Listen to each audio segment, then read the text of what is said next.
Tataka nga ako kung Joey, ikaw talaga, friend kita, ha? Akala ko wala kang kinalaman dyan sa pirma, ba't alam na alam mo? You, ha? Diba? Abay, sabi nila wala kami kinalaman dyan. Taong bayan niya. Eh, bakit updated si Kong Joey na kung nasaan na sila? In fact, taliwas nga ang sinasabi niya doon sa pirma na Abril pa sila matatapos, di ba? Pero alam na alam ni Kong Joey, hello you, ha? Kikilitiin kita. Sabi nga ni Specker, wala siyang kinalaman dyan. Tapos sasabihin mo, alam na alam mong tapos na. O edi, nagpapakita na talagang kayong nasa kabila niyan. Although alam mo, talagang grabing paghanga ko dito kay Kong Joey. Matalino talaga yan, magaling talaga yan. Kasama ko yun sa Kongreso, ha? Nung nagtatrabaho ko, nandun din siya. Siya yung fellow. Fellow naman siya. Ako, empleyadong full-time, no?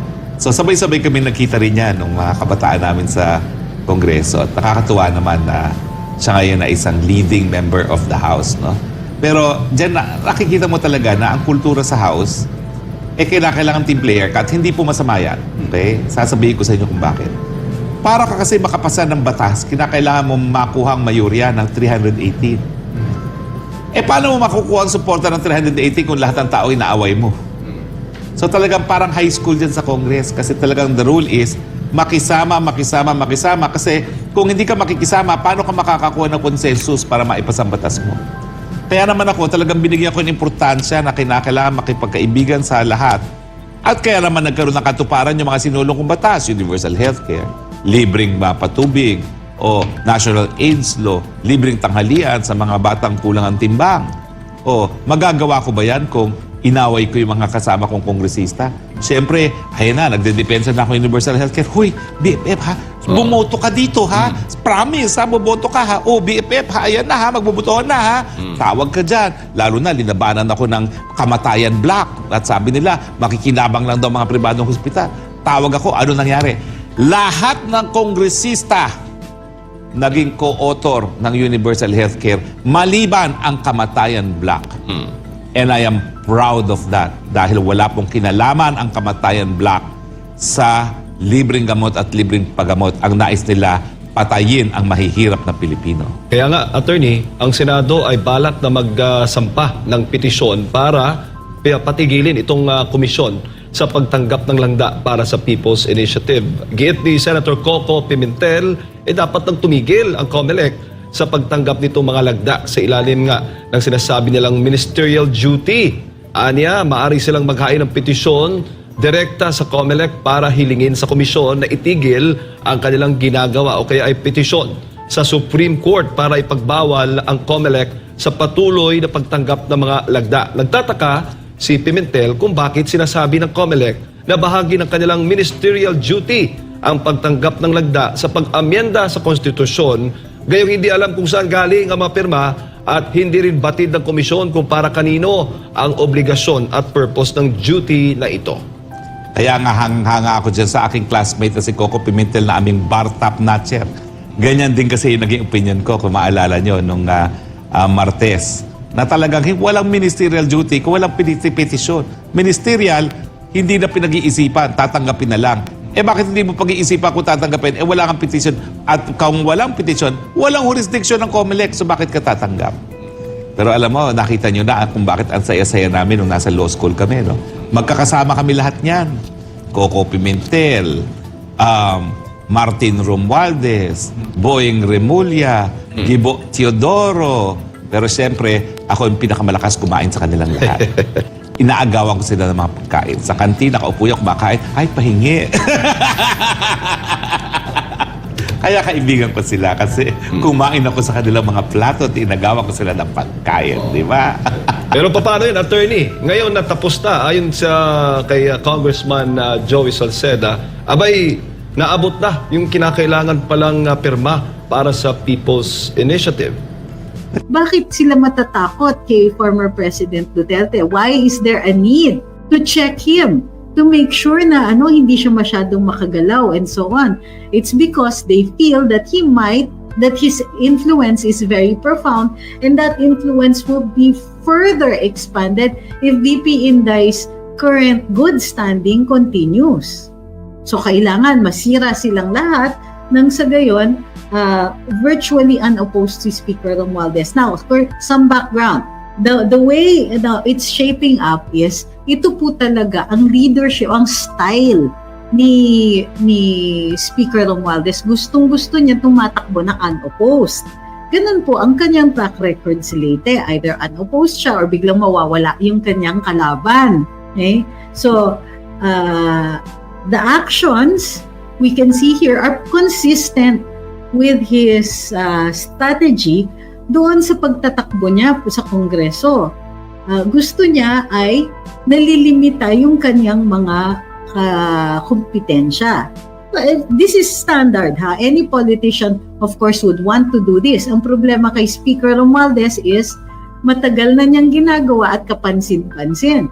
At dito, he is also trying to eliminate or minimize his competition by going after the entire family. Kasi pamilya yan lahat sila may spheres of influence. Sabi ni Arden, sinuko na ba daw ni Zubiri ang Senado sa ambisyon ni Tambal? Well, I don't know. Actually, medyo tahimik siya But I think na he is counting on what the president said. Ito ang problema. Sabi nga ng Pangulo, wag na yung People's Initiative, masyadong divisive yan. Lalong-lalo na, ang hinihingi dito ay is to expand the powers of Congress and minimize the vote, water down the vote of the Senate, which means that itong Kongreso, yung House of Representatives, will have wider powers to propose the changes into the Constitution. Sabi ni Happy Fam, I'm just praying na hindi magtagumpay ang pagsira sa buong Pilipinas. Sabi naman ni Jackie, he can do his own strategy but the former president is still the master of the game. Totoo yan. Sabi ni Ma'am Gina Fe, good late night. Sobrang nakakagigil itong present Congress at administration. FL, parang yung birthday greetings. I didn't want to talk about it kasi parang hindi public yun However, it's out there. Ang problema nga dun sa birthday greetings ni First Lady kay PCSO chair ay medyo ang lawak ng lugar para ma-misinterpret or para ma-interpret correctly o kaya isipin na napaka-insensitive noon. So, naiintindihan ko talaga yung mga reactions ng tao tungkol doon. Tapos, ipapatong pa yan doon sa concert and so on. So, nakikita nga natin na medyo delayed yung mga defenses dito doon sa concert and so on. Ano lang ang defenses nila? Well, of course, tama naman. Legal naman yung paggamit ng helicopter. Diba? Pwede naman siyang gumamit noon even if it's for R&R, the president is entitled to his downtime and so on. Yun nga lang, medyo tone deaf at parang kulang na lang kawayan niya yung mga taong stuck in traffic samantalang siya yung lilipad habang nag-i-expect naman ng taong bayan na gumawa naman ng hakbang para malutas ito. Or at the very least, wag naman ipangalandakan sa atin o ipamuka dun sa mga nag-aantay, yung those people stuck in traffic na itong presidente natin, special masyado. In addition to which, syempre rumaragsa pa rin ang issue ng PCSO. So lahat po yan ay naiipon. So sa gitna ng lahat ng ito, nagsa-charter change. So muli ang ating mantra, pagkain, tubig, kuryente, lahat ng kailangan natin para mag-survive, transportation, internet, which is now recognized by the UN as a human right. Lahat ito, mataas o may problema, may kakulangan. Hindi naman sa ini-expect natin na matapos ang presidente sa lahat ng mga proyekto within the first 2 years. Pero sana nakikita natin na may galaw. Sana in the first few months meron na nakikita na accomplishments kasi we had come to expect that. Ngayon hi po, ano bang pwedeng gawin, sabi ni Eduardo. ng mga Pilipino para maalis ang mga kawatan sa gobyerno. Alam mo, marami tayong batas tungkol dito sa sa corruption and so on. Kaya lang ang problema, kasi tinatanggap din natin very powerful ang ating mga opisyales at naiintindihan ko talagang powerful ang ating mga opisyales. Pero, 'di ba? Kahit kinikilala natin yung power nila over us, hindi na titinag naman itong mga to at hindi sila nagbibigay ng tunay na serbisyo. At kumbaga tayo, mababa na nga yung standards natin sa serbisyo, tumaas na lang in the last administration. So ngayon, we are left very frustrated at the slow pace of development. Alam nyo, kung hindi nauna si Presidente Duterte kay Presidente Marcos, baka mas mahaba pa pasensya natin. Pero on certain things like, nag-concert habang may disaster sa Davao. Ito pa yung masama nun Davao yung disaster. So parang, parang ang lumalabas is, we don't care about you, Davao kayo Parang ganun Ito pa nga si Congressman Saldi, meron pa siyang sinasabi na ang tawag kasi dyan, the Holy Land of Davao. Dami-dami nilang pera nung panahon ni Duterte. Well, sure. Pero hindi niyo ba gagawing Holy Land ang Ilocos? Kasi wag nating kakalimutan, in the first Marcos administration, ang Holy Land was the Ilocos region. Di ba? Sabi niya, for me, it's all about empathy. Well, I agree. It is all about empathy. It's about sensitivity. It's about the fact that you, a public servant, service is expected from you.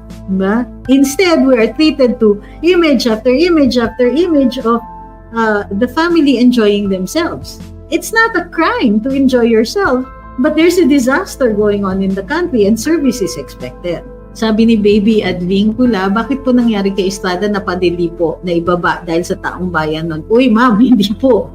That was a coup d'etat. Bata pa ako noon, natatandaan ko bakit ngayon po lantaran na wala pa rin nangyayari, wala pong ginawa para panagutan nito.